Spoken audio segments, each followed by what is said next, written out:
Other maintenance techniques. To keep your computer running smoothly, it is important to keep files and folders uncluttered.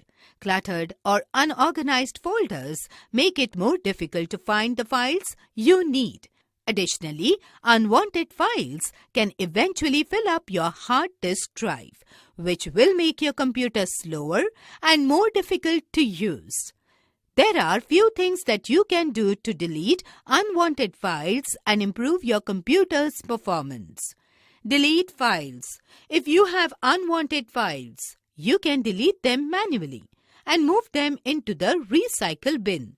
Then empty the recycle bin. Disk defragmenter. Windows includes a disk defragmenter program in the control panel.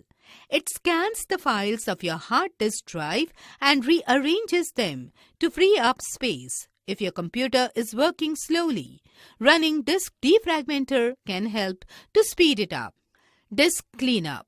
Windows also includes a disk cleanup program in the control panel. It scans your computer for temporary files and other files that can be deleted. You can then delete the files to free up space on your hard disk drive.